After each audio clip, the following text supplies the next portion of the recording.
une seule. Il y a un seul chemin pour aller auprès de Dieu. C'est Jésus, il n'y en a pas d'autre. Il n'y a pas d'autre. Notre destination finale passera par Jésus. Et il n'y a pas de raccourci. Il n'y a pas d'effort surhumain. Il n'y a pas besoin de diplôme, il n'y a pas besoin d'argent. Mais il faut accepter de passer par ce chemin-là. Mais par la foi, pas par la vue. Le Thomas, là, on le cite souvent. Hein. Lui, Jésus, c'est pas vrai, il n'est pas ressuscité. Je veux voir. Donc, je veux voir pour croire. Et Jésus dit l'inverse. Crois et tu verras. Mais combien d'entre nous, pour s'approcher de quelque chose, vont dire, ouais, ça vaut le coup, c'est crédible, je veux d'abord voir. C'est pour ça. Mais c'est ça la différence avec Jésus. Il dit, crois seulement. Un enfant qui promet quelque chose, il croit en ce que tu lui dis. Je reviens toujours sur l'histoire de parents et enfants, parce que c'est la même relation entre Dieu et nous. Hein. Tu dis à ton enfant, voilà, je vais te donner ça. Il ne voit pas. Tu lui promets, dis, je vais te donner. Crois simplement, tu l'auras, mon chéri. Crois que si tu travailles bien, tu auras une récompense. Hein? Donc Jésus s'adresse, il dit, mais moi, écoutez-moi, je suis le seul chemin, la seule vérité, la seule vie. Et il dit au commencement, ne vous troublez pas, que votre cœur ne se trouble pas. Croyez en Dieu, croyez en moi. Amen. Donc ça, c'est notre démarche à nous tous. Est-ce que j'y crois? Est-ce que j'y crois pas? Est-ce que j'y vais? Ou est-ce que j'y vais pas? Hein, il y a un chant, on dit, entre les deux, mon cœur balance. Je ne sais pas lequel aimer des deux. Mais des fois, on balance. Non? Des fois, on a une vie qui balance. Parce que ce que Jésus ne dit pas, il ne dit pas tout. Hein. Il ne dit pas qu'est-ce qui va se passer sur le chemin-là avec lui. Il ne dit pas tout. Parce que quand il a commencé à dire les choses, il y a la plupart qui l'ont laissé. Il dit, oh non, Jésus là, je ne vais pas là-bas. Le chemin là, non. Il n'y a pas un autre. Il dit, si, il y a un autre chemin aussi. Je disais à Ronan dans la voiture que la vie est faite de choix. Donc franchement, on a cette liberté de choisir. Hein? Même si tes parents t'influencent, tu as quand même le choix de leur obéir ou de désobéir. La loi te dit, au feu rouge tu t'arrêtes, tu as le choix de passer. Tu as le choix de prendre un PV. Ou tu vas avoir un carton. Mais tu as le choix, non? Avec Dieu, on a le choix. Il n'y a pas de forcing. Amen? Il n'y a pas d'obligation. Il n'y a pas je te pousse, va à l'église. Ça ne marche pas. Mais oui, mais des fois on est comme ça, je vous dis, on tire les enfants, on tire tout le monde à l'église. Puis un jour on se retourne, ils sont où? Mais ils sont partis dans le monde là-bas au bout. Ben oui, je les ai tirés. Par la force, nada, rien. C'est notre propre conviction. Est-ce que je crois que pour atteindre le ciel, pour avoir la vie éternelle, je dois passer par Jésus? C'est lui seul qui est mon chemin. Combien de fois on n'a pas essayé nous-mêmes des raccourcis à travers les différentes croyances? Mais un jour, ma mère, elle dit, ah oui, hein, tu sais, hein, quand tu n'étais pas bien, j'étais pas une voyante. Elle dit, oh là. Elle a dit, tu seras capitaine d'un bateau. Ah, elle n'a pas dit faux, j'étais matelot, mais j'ai voulu tuer mon capitaine. Ça, elle n'a pas tout dit. Mais elle n'a pas dit totalement faux. Mais des fois, on croit à ces choses-là, hein, l'ignorance. On croit à ces choses-là. Mais comment tu ne peux pas croire si on te prédit un avenir meilleur? Mais tu tapes, hein, puis j'y vais. Parce qu'on me prévoit du bon, j'y vais. Mais Jésus dit non, le meilleur. Pour avoir le meilleur, il faut passer par moi. C'est moi qui te donne le meilleur. Amen? Ok. Donc on a compris que c'est le seul chemin. Il n'y a pas d'autre chemin que lui pour atteindre Dieu. C'est pour ça qu'on doit prier au nom de Jésus et pas au nom de Marie, au nom de Sainte Thérèse, au nom de Sainte Lucie, au nom de Saint Paul, au nom de Jésus. C'est seulement là que Dieu entend. Amen? Et c'est là que Dieu répond, parce qu'on passe par Jésus. Donc il n'y a pas d'autre intermédiaire que Jésus pour atteindre Dieu. Il n'y a pas. Matthieu 7, verset 14. On ne va pas être long ce matin, mais on va prier. On a besoin, je vous dis, on a besoin de nous rapprocher de Dieu Parce que tout ce qu'on entend autour de nous, tout ce qui nous chicote, ça nous éloigne vraiment de Dieu. Et ça va nous faire apprendre un chemin différent de celui qui nous a tracé. Au verset 14, Matthieu 7, c'est encore Jésus qui enseigne. Vous voyez, la plupart du temps que Jésus a passé sur la terre, c'était pour enseigner. Et nous, on ne veut pas venir aux enseignements. Oh là là, qu'est-ce qu'on allait faire là-bas? Il va nous raconter, j'ai une Bible après tout. L'enseignement de Jésus, c'est le meilleur. C'est le maître. Amen. Et quand tu reçois son enseignement, non, tu peux y aller, hein, tu peux tracer. Hein, tu arrives. Et quand tu refuses l'enseignement de Dieu, du maître, là, tu te fais mal. Donc Jésus enseigne encore, une fois de plus, sur le chemin qui amène au ciel, le chemin du ciel. Et qu'est-ce que Jésus nous dit? Entrez par la porte étroite, en effet, large est la porte, spacieux le chemin menant à la perdition. Et il y en a beaucoup qui entrent par là. Mais étroite est la porte, resserrée le chemin menant à la vie, et il y en a peu qui le trouvent, très peu. Vous voyez, il n'a pas dit il y a une masse qui trouve ce chemin-là, il y en a peu. Peu, c'est pas beaucoup. Hein. Est-ce qu'on peut faire une estimation des... Combien il y a de millions d'êtres humains sur la Terre? Qui sait ça, moi, je ne sais pas. 6 milliards, je ne sais plus. Non, j'en suis loin. À peu près 6 milliards. Ben, je ne suis pas trop bête. Hein. Sur 6 milliards d'êtres humains, le peu, c'est combien? Le peu. Allez. Quelques millions. Et encore, je suis large. Pourquoi le peu passeront par cette porte-là? Parce que Jésus le dit. Il y a une porte, il y a un chemin, il y a même une route, une autoroute qui est large, spacieuse. Beaucoup prennent ça. Fais la différence quand tu roules sur un petit chemin de campagne et sur une autoroute. Tu roules à la même vitesse. Tu roules avec les mêmes conditions de confort sur un chemin que sur un autre. Les voitures d'aujourd'hui, hein, régulateur de vitesse, tu es sur l'autoroute, tu enclenches, tu n'as que le volant à tenir.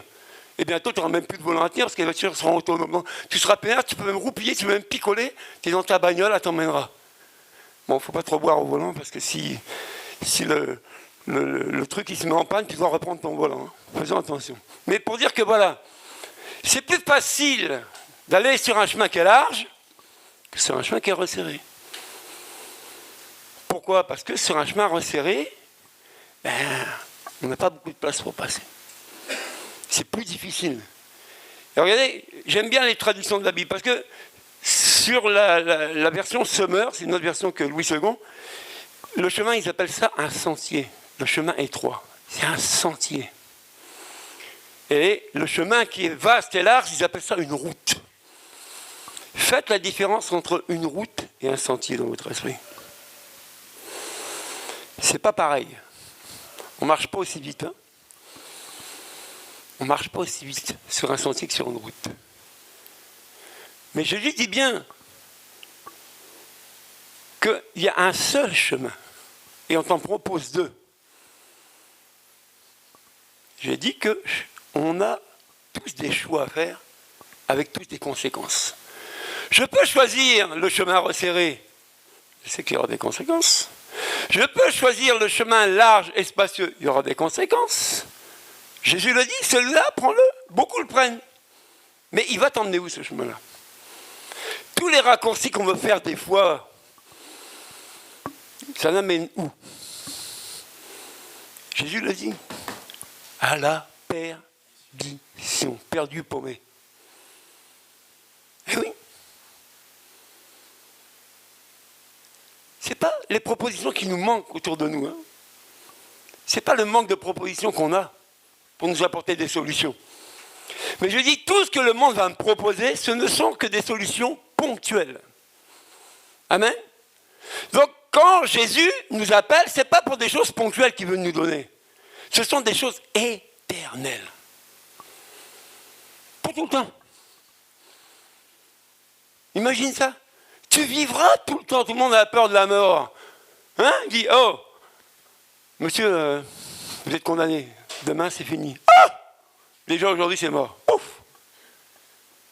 Jésus dit non, même quand tu seras mort, tu vivras. Non, oh. Mais il te faut d'abord d'accepter Jésus pour le chemin qui t'amènera à l'éternité. Ah, mais c'est de quel chemin on parle? Regardez, quand Jésus enseigne, qui veut être mon disciple? Parce que Matthieu 28 nous dit de faire de toutes les nations des disciples, oui ou non? De baptiser, de les enseigner. On est d'accord? Mais le disciple de Jésus, est-ce qu'il se promène sur la route et sur l'autoroute, celui-là? Il fait ce qu'il veut. On a bien parlé. Bonne réponse. Le disciple de Jésus, la Bible dit qu'il doit être, à la base, est enseigné par son maître. Et l'enseignement de Jésus, c'est pas fais ce que tu veux. C'est pas je choisis ce que je veux. Il dit non, tu ferais ce que moi je veux. Ah! Là, c'est plus pareil. Fais plus ci, fais plus ça, ne va pas là-bas. Oh!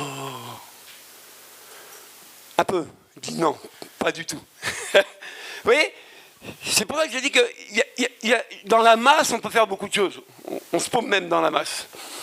Mais quand on est vraiment dans l'intimité, qu'on est très peu comme ça, tu ne peux pas te cacher. Sur une route, une autoroute, on voit plein de bagnoles, on voit plein de chauffeurs. On a du mal à distinguer qui est qui, à part si tu te fais flasher. Mais sur un petit sentier, il y a très peu de personnes qui passent. On sait qui est passé là, on sait qui passe là, on sait. Pas sur l'autoroute. Je ne sais pas si vous réalisez un peu la parole de Jésus quand il leur a dit « Je suis le seul chemin, la seule vérité, et je suis la vie. » C'est-à-dire que pour avoir cette garantie de vie éternelle, il va falloir qu'on lâche les bagages. Amen. Il va falloir qu'on diminue un peu la vitesse. Parce que sur le sentier, ce n'est pas l'autoroute, tu ne roules pas pareil. Amen. Mais il va falloir être vigilant aussi. Regardez, sur tous les sentiers, tu peux aller... je pense qu'Aubert, il va souvent se promener dans la campagne comme moi, parce que chez nous, c'est la campagne. Moi, j'aime bien, souvent je prends ma chienne, je la lâche, et puis je suis bien tout seul. Je suis avec les oiseaux, avec Jésus, je suis bien. Au moins, je n'entends pas les hommes me parler, je suis tranquille. Je fais le vide un peu, je suis bien. Mais si je ne fais pas attention, je tombe dans les trous. Si je ne fais pas attention, j'ai des ronces qui m'arrachent. Donc, ce chemin-là, je vous dis que ce n'est pas tout le monde qui va emprunter ça. C'est pas tout le monde. La Bible dit que très peu vont l'emprunter. Parce qu'il est étroit et resserré. Tu ne rentres pas avec tous tes bagages. Amen.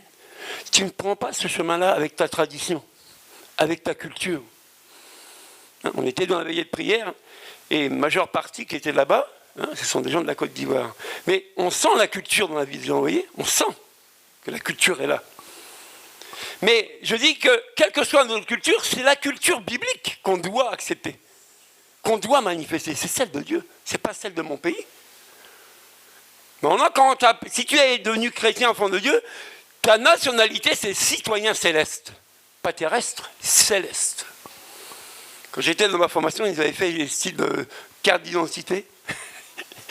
J'ai marqué Larsonnier Régis, citoyen céleste. Donc, je dis, bon, si je me fais arrêter par les gendarmes, papier d'identité, citoyen céleste, j'ai le guide, ça y est. Encore un timbre qui... Mais bibliquement, on doit avoir cette pensée-là. Amen. On ne peut plus avoir la pensée des hommes qui ne connaissent pas Dieu, nous. On doit avoir déjà, comme on a reçu la pensée de l'éternité, que je suis assis déjà dans les lieux célestes avec Dieu. La terre, c'est juste quoi? Un cheminement. Personne vit éternellement sur la terre. Personne, il y a un temps pour tout. On marche comme un pèlerinage. Mais dans notre pèlerinage, quel choix on a fait finalement?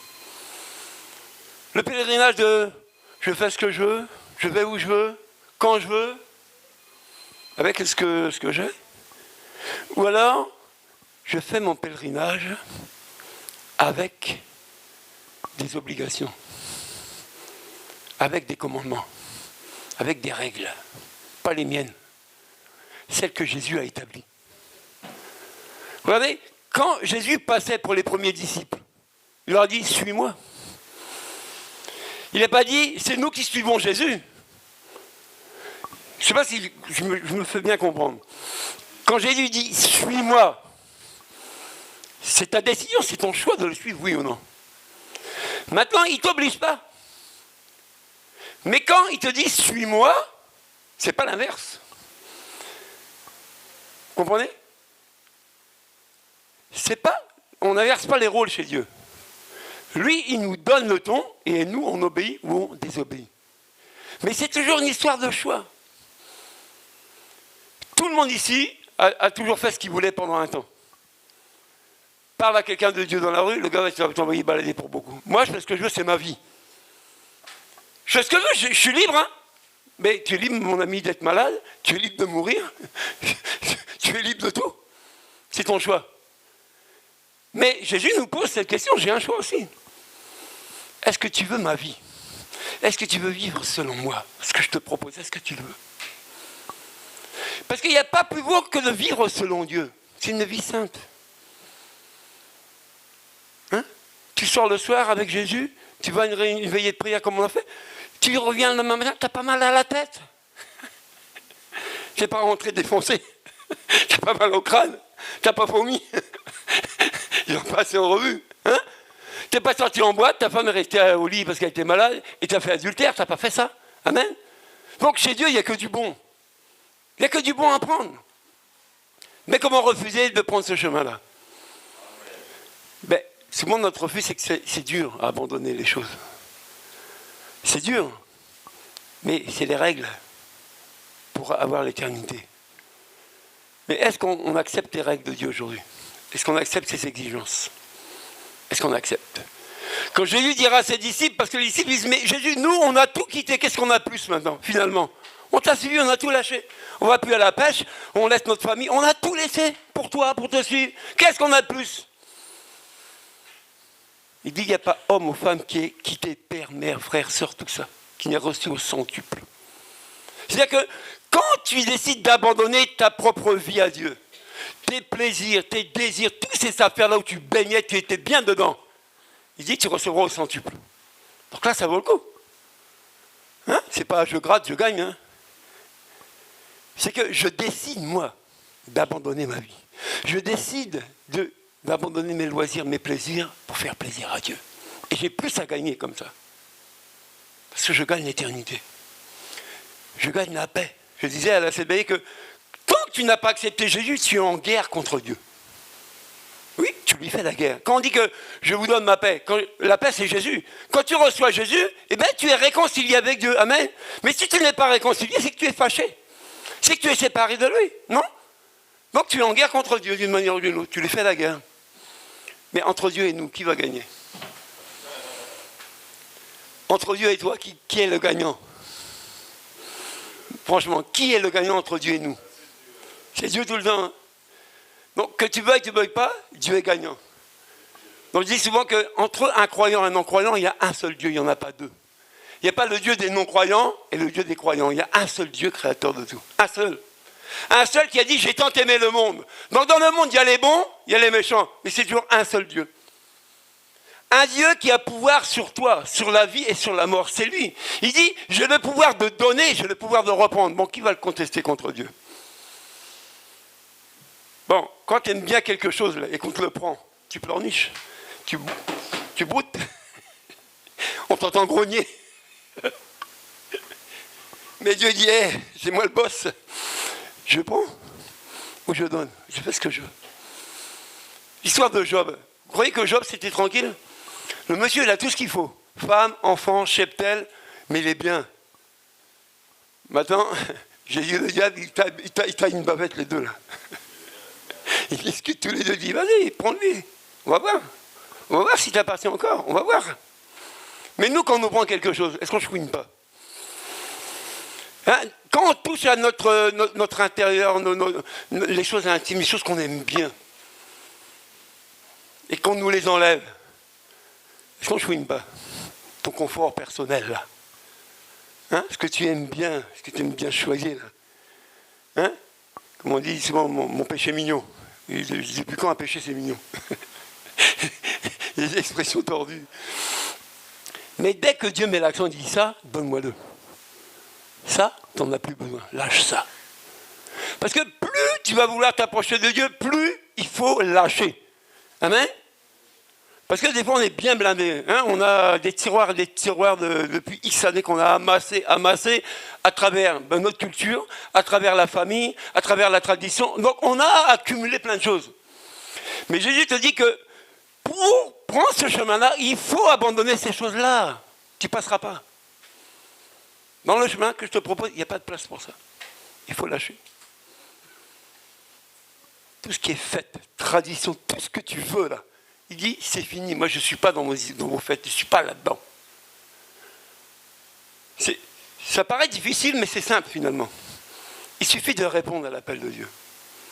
Il suffit de lui dire, oui, je veux prendre ce chemin-là, tu es mon chemin, j'accepte ce chemin-là. Et dans ce cheminement, Dieu t'aidera à lâcher tout ce qui est tradition, tout ce qui est addiction, tout ça, tu le lâcheras. Parce que sa volonté, c'est quoi la volonté de Dieu? Qu'on soit sauvé, amen. La volonté de Dieu, c'est qu'on aille cette vie éternelle, c'est sa volonté. Bon, puisque c'est lui qui va primer dans sa volonté, pourquoi on ne lâche pas, on ne lui obéit pas? Pourquoi on n'obéit pas? Mais obéir à Dieu plus qu'aux hommes, ça coûte. Parce qu'un homme, tu peux discuter avec. Je ne suis pas d'accord, moi non plus, Louis, non. On peut dialoguer comme ça longtemps. Mais avec Dieu, tu ne vas pas dialoguer longtemps. Il a le premier mot, il a le dernier mot sur toi. Tu ne peux pas dialoguer longtemps avec lui. C'est lui qui prime tout le temps. Donc Jésus dit bien qu'il y a un seul chemin qui mène à la vie éternelle, mais il est étroit et resserré. À nous de choisir. Tu veux vivre une vie avec Dieu comme un boulevard, c'est-à-dire que tu es là, tu sors de là, tu vas danser, tu sors de là, tu vas faire ce que tu veux, c'est ma vie, je fais ce que je veux, j'aime Dieu. Non. Ça, c'est celui qui est large et spacieux. Tu iras à la perdition. Ah oui, il n'y a pas 50. Et il n'y a pas 50 Bibles. C'est écrit ou c'est pas écrit. Si Jésus avertit qu'il est allé nous préparer une place et reviendra nous chercher, il l'a dit, il le fera. Mais ta place sera où, toi? Le jour du retour de Jésus. Est-ce qu'il te prendra? Posons-nous la question. C'est souvent quand ça brûle qu'on réagit. C'est comme, je sais pas, tu gardes ta voiture dans la rue, et ta femme te dit tout ça. Tu as bien fermé ta voiture? Puis elle te dit ça pendant 1 an, 2 ans, 3 ans, au bout d'un moment, tu dis c'est bon, elle m'agace. Bon, ça va, elle est fermée. Et manque de peau, sur l'autre, tu ne l'as pas fermée. Le matin, tu te lèves, et prends ta voiture pour le bout. Ah, chérie, on m'a volé ma voiture. Oui, mais je t'avais dit. Dieu est comme ça des fois. Il nous parle, il nous avertit, il nous met en garde. Oh, j'ai déjà entendu cette prédication-là, c'est bon, là. Il me fatigue, le pasteur, là. Allez, c'est bon. On connaît ça. Que Dieu ne plaise, tu ne mourras pas, Jésus. Et Pierre, ça va. Oh, je dois aller à la croix, moi. Combien de fois on n'est pas dans le raisonnement comme ça, quand Dieu parle? Combien de fois on raisonne la parole de Dieu? Combien de fois? Au lieu de se discipliner dans le choix qu'on a à faire. Et je dis, ce n'est pas un effort surhumain. C'est par la foi. Aujourd'hui, je suis là, je n'arrive pas. Demain, j'y arriverai. Vous voyez, je fais un pas de foi en le proclamant. Avec Dieu, j'y arriverai. Ça, c'est un pas de foi. Et Dieu te prend au sérieux. Il te prend au sérieux. Est-ce que nous, on prend Dieu au sérieux quand il parle? Est-ce qu'on prend Dieu au sérieux quand il nous avertit? Est-ce qu'on le prend au sérieux? Ben, bien souvent, non. Mais comme Dieu nous aime, mais il revient encore, hein, et te dit la même chose. Peut-être différemment à travers quelqu'un d'autre, mais te dira la même chose, parce que Dieu est exigeant. Vous avez des enfants? Un enfant qui fait les mêmes bêtises chez toi, qu'est-ce que tu fais avec lui? Et je vous écoute. Un enfant qui répète les mêmes bêtises, qu'est-ce que tu fais à chaque fois? Pascal? Hein? Tu le réprimandes une fois? Il fait les mêmes bêtises.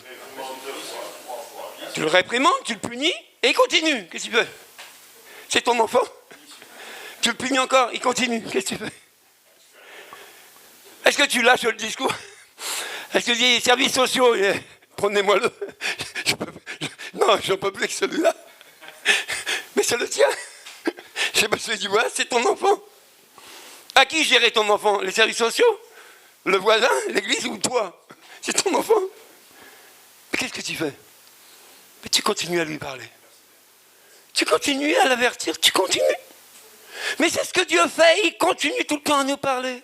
Il ne veut pas qu'on se perde. On n'est pas au bon endroit, il nous le dit, non, je suis bien là. Mais il dit, sors tes pieds de là. Tu vas à la perdition. Franchement, qu'est-ce que le monde on a gagné Moi, je dis tout le temps, je suis ouvert à tout, mais quand j'entends les politiques, quand j'entends les médias, on ne parle que la même chose tout le temps. À chaque fois, c'est pour business. Tout est lié à l'argent. Tout est lié à l'argent. Trouvez-moi un homme politique qui parle de Dieu, de l'amour du prochain, dans son discours, dans son programme. Ben moi, jusqu'à aujourd'hui, à 60 piges, j'en ai pas encore entendu un. Pas un seul. Pour que je sache que Dieu m'aime, il a fallu que quelqu'un me le dise. C'est pas les médias qui m'ont informé que Jésus m'aimait. C'est pas les médias qui m'ont informé que j'avais une solution auprès de Dieu pour m'en sortir. Hein. C'est pas eux. C'est l'Église qui m'a donné l'information. À travers les frères et les sœurs. C'est eux qui m'ont donné l'information que, Régis, il y a une solution pour toi. Oui, tu veux t'en sortir, tu n'y arrives pas. Il y a une solution, mais on ne m'en parle pas. On ne m'a pas donné l'information qu'il y avait quelqu'un qui pouvait m'aider. Mais quand j'ai eu l'information, j'avais le choix. Le choix de rester sur mon boulevard, sur mon autoroute de bêtises, et de mourir. Et le choix de changer de chemin et de prendre celui de Jésus pour avoir la vie. À votre avis, j'ai fait quel choix? Ben, le meilleur. Parce que tu peux me brûler, tu peux me taper, tu n'enlèveras pas ma foi. J'ai foi en Dieu, que Dieu est capable de quelque chose. Tu peux m'insulter, tu peux tout me dire, ça a déjà été fait. Je ne lâche pas Jésus.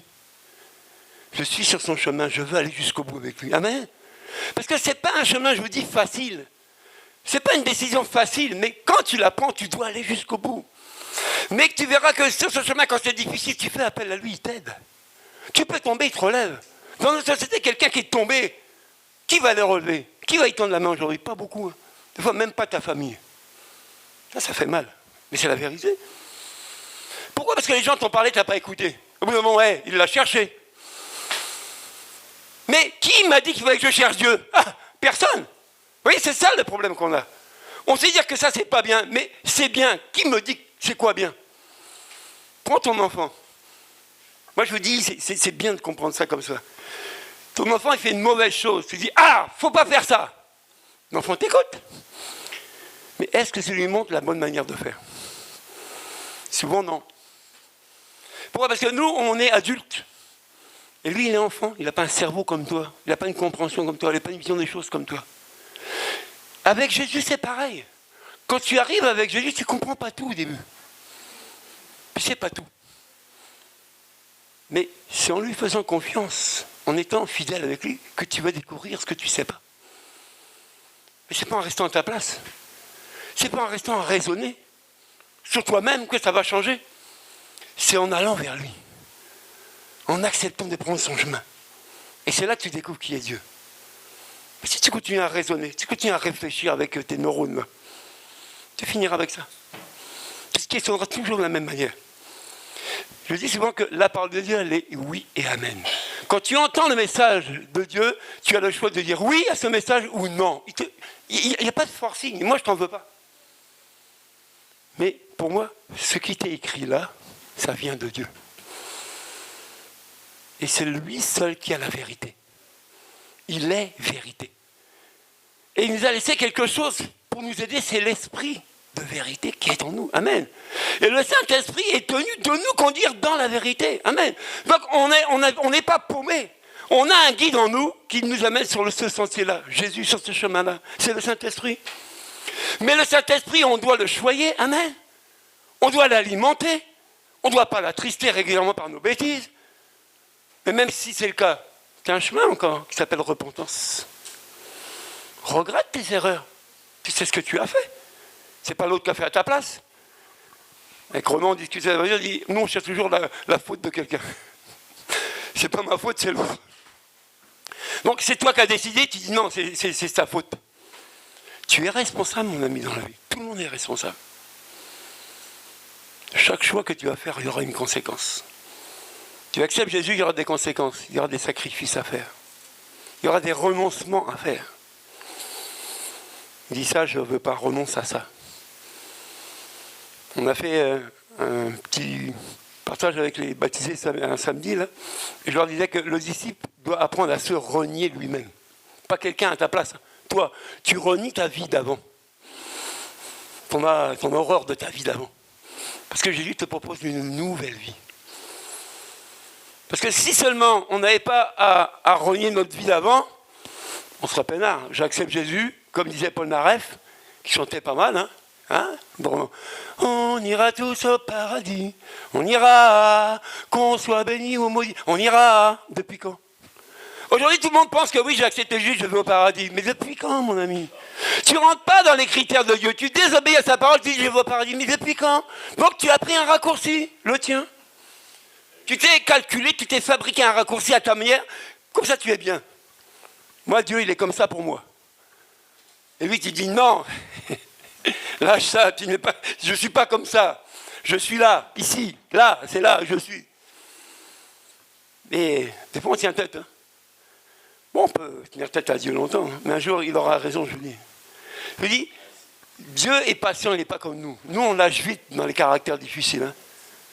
Même dans l'église, des fois. Celui qui t'embête, t'as beau être berger, hein, celui qui te chauffe longtemps, des fois, il dit, oh là là. Comme Dieu a dit à Josué, fortifie-toi, prends courage. Mais je vous dis, l'objectif, c'est quoi? C'est d'atteindre la vie éternelle, c'est ça. C'est d'avoir cette place qui m'a préparé d'y aller, c'est ça. C'est ça mon but quand j'accepte Jésus. Mais il y a un prix à payer. Est-ce que je veux le payer? Est-ce que je veux le payer? Dans Acte 14, versets 21-22, on va lire un peu plus loin.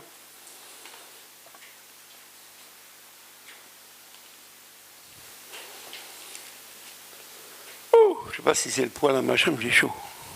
Il n'est pas chaud?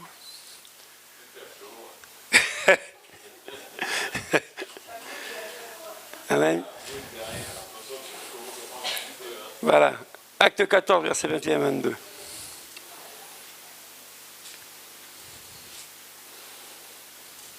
Je ne me suis pas trompé de passage. Des fois, je me trompe.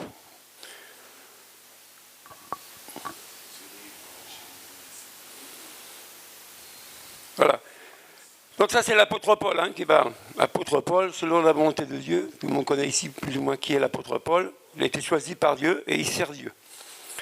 Il dit, après avoir évangélisé cette ville et fait un certain nombre de disciples, ils retournèrent à Lystre, à Iconium et à Antioche. Ils fortifiaient l'esprit des disciples, les encourageaient à persévérer dans la foi et ils disaient, vous voyez, quand on parle encouragement, c'est exhortation. On doit tous s'encourager à continuer le chemin qu'on a commencé. Des fois, c'est dur. Hein. Le monde ne fait pas de cadeaux. Il dit, c'est à travers beaucoup de difficultés qu'il nous faut entrer dans le royaume de Dieu. Amen. L'apôtre Paul dit, c'est à travers beaucoup de difficultés qu'on rentrera dans le royaume de Dieu. Sous-entendu, c'est à travers beaucoup de difficultés que je vais passer par ce chemin étroit et resserré qui me mène à la vie éternelle. Dans une autre version, dans la version sommaire, ce n'est pas marqué difficulté, c'est marqué souffrance. Ah! Donc, imagine, Dieu te dit, viens, je suis le chemin, la vérité et la vie, je te promets de te guérir, d'essuyer tes larmes, de donner une bonne place dans la société, de te marier, d'avoir les enfants, d'avoir la Mercedes, d'avoir le... Dis non, oh, tout de suite! Mais dis, tu veux tout ça? Ah, bah tiens. Mais dis, c'est à travers beaucoup de souffrances que tu auras ça. Ah! Ah non. Non, non. Je ne veux pas souffrir. Quand quelqu'un t'insulte, que tu es enfant de Dieu, que tu ne réponds pas, tu souffres pour Jésus. C'est comme une souffrance. Quand tu dois sacrifier un temps précieux pour toi, que tu penses précieux et nécessaire, et que tu le sacrifies pour Dieu, c'est comme une souffrance. C'est une difficulté. C'est dur à le lâcher.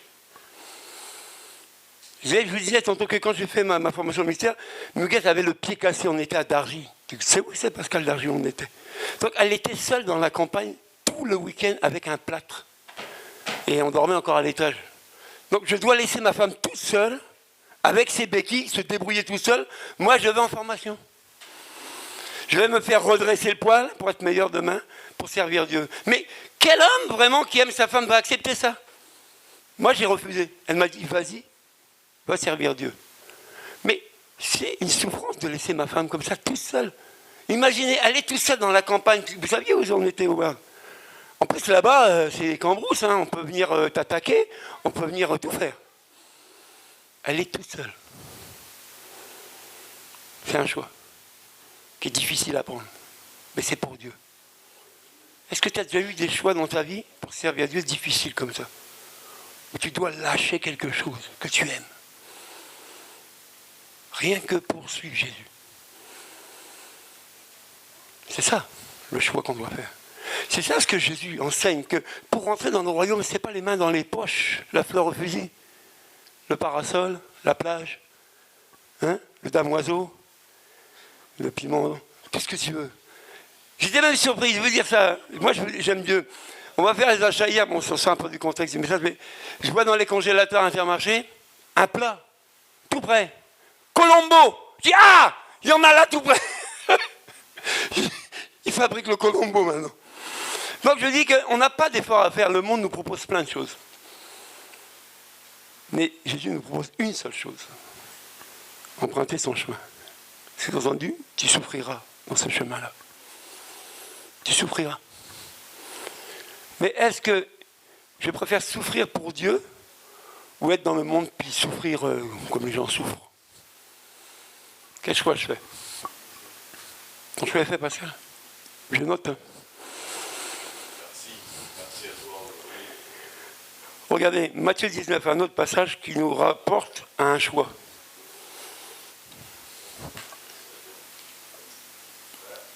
Moi, je lui dis, tous les choix que tu fais, selon Dieu, sont bénéfiques.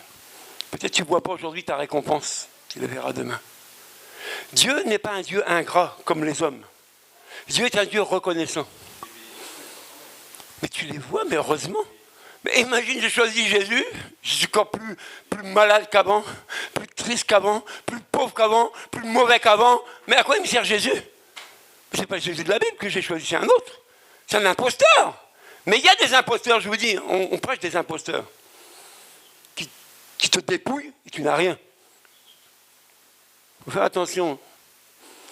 On dit qu'il vaut mieux se faire à Dieu qu'aux hommes, c'est pas ça, ou assez simple. Non. L'habit ne fait pas le moine. Amen. Mais bon, le moine est habillé quand même. J'étais où? Ici. Voilà, on est là. Alors, c'est encore Jésus qui enseigne. Vous voyez, tous les passages qu'on prend, c'est l'enseignement de Jésus. À nous de le prendre ou de le refuser. Un homme s'approcha et dit à Jésus, « Bon maître, que dois-je faire de bon pour avoir la vie éternelle ?» Tu peux toi aussi se poser la question, dis Dieu, qu'est-ce que je dois faire moi pour être béni? Qu'est-ce que je dois faire pour recevoir de toi? Qu'est-ce que je dois faire? Et Jésus lui répond, pourquoi m'appelles-tu bon? Personne n'est bon. Si ce n'est que Dieu seul. Sous-entendu qu'il n'y a pas un homme qui est bon. C'est que Dieu seul qui est bon. Donc, arrêtons de chercher dans les hommes ce qu'il n'y est pas. Si tu veux entrer dans la vie, respecte les commandements. Lesquels, lui dit-il? Et Jésus répondit, tu ne commettras pas de meurtre, tu ne commettras pas d'adultère, tu ne commettras pas de vol, et tu aimeras ton prochain comme toi-même. Bon, attendez, j'ai sauté une ligne, voilà. Tu ne porteras pas de faux témoignages, honore ton père et ta mère, et tu auras... Je suis paumé dans la lecture, je lis trop vite, moi. Et tu aimeras ton prochain comme toi-même. Voilà, j'y suis. Le jeune homme lui dit, j'ai respecté tout ça dès ma jeunesse. Que me manque-t-il encore? C'est-à-dire que tu es déjà rentré dans le processus de Dieu, tu as chemin ce chemin étroit et resserré. Tu as fait beaucoup de sacrifices. Ça a été dur, mais tu n'as pas lâché. Et au bout d'un moment, tu dis Jésus. Et Jésus peut te dire, il te manque encore quelque chose que tu n'as pas abandonné. Il y a encore quelque chose dans ta vie que je ne veux pas. Je lui dis, plus tu avances vers Dieu, plus c'est difficile les sacrifices avec lui, parce qu'il va te chicoter à fond. Il y a un passage qui dit que soyez saints car je suis saint. Amen. Donc on a un chemin de sainteté à faire vers Dieu. Donc tout ce qui est souillure, tout ce qui est mauvaiseté en nous, ça doit le lâcher pendant ce cheminement-là, pendant notre pèlerinage. C'est ça le chemin de la foi. Donc Jésus dit à cet homme-là, c'est bien, tu as respecté, tu as honoré tes parents, tu aimes ton prochain. Il dit, c'est bien. Hein? Des fois, on fait des choses, c'est bien. Mais manque de peau, ce n'est pas suffisant. Alors là, ça coince un peu. Hein? Le jeune homme lui dit, j'ai respecté tous ces commandements dès ma jeunesse. Que me manque-t-il encore? Jésus lui dit, si tu veux être parfait, va vendre ce que tu possèdes, donne-le aux pauvres et tu auras un trésor dans le ciel, puis viens et suis-moi. Amen. Jésus n'a pas dit à ce jeune homme riche, tu veux la vie éternelle? Ben suis-moi simplement. Il lui a expliqué que pour me suivre, pour avoir la vie éternelle, voilà ce que tu dois faire. Vends tout. Donne tout aux pauvres. En gros, dépouille-toi de toutes tes richesses. Dépouille-toi de tout. Dépouille-toi de ton mauvais caractère. Hein? Dépouille-toi de ton orgueil. Dépouille-toi de tout. Et quand tu auras fait ça seulement, tu peux me suivre. Là, tu as la vie éternelle. Ah, si c'était toi à la place de cet homme-là. Des fois, on est là, mais Dieu, qu'est-ce qui se passe? Je dis, tout le monde questionne Dieu. Qu'est-ce qui se passe dans la vie hein, pour te servir? Qu'est-ce qui bloque encore? Dis-moi-le. Ah, oh, Saint-Esprit, révèle-moi ce qui est caché en moi. Ah, oh, Saint-Esprit. Ça, on sait le faire. Mais quand Dieu révèle ce qu'il ne veut plus de toi, est-ce que tu décides de le lâcher? C'est ça. Quand Dieu t'interpelle sur ta propre vie, dit ça, je n'en veux plus. Est-ce que tu es prêt à lâcher ce qu'il ne veut plus? C'est ça notre défi. C'est ça notre souffrance. C'est ça la difficulté. Et regardez ce que Tom fait. Lorsqu'il entendit cette parole, le jeune homme s'en alla tout triste, car il avait de grands biens. En gros, le gars l'a calculé. Si toute ma fortune, là, je la donne aux pauvres, qu'est-ce qui va me rester? Si au lieu d'aller jouer au foot, au lieu d'aller picoler au bistrot, au lieu d'aller en boîte de nuit, j'ai choisi d'aller vers Jésus, comment je vais me réjouir? Comment je vais me réjouir? Moi qui viens faire la fête, comment je vais faire? Si ma belle voiture que je chouchoute, que j'aime tant, qui brille, je la vends, mais avec quoi je vais rouler? Avec quoi? Donc je dis, quand Dieu a des exigences dans nos vies, c'est un combat, c'est difficile. Mais si ça vient de Dieu, il faut lâcher. C'est pour ça qu'il faut discerner les choses.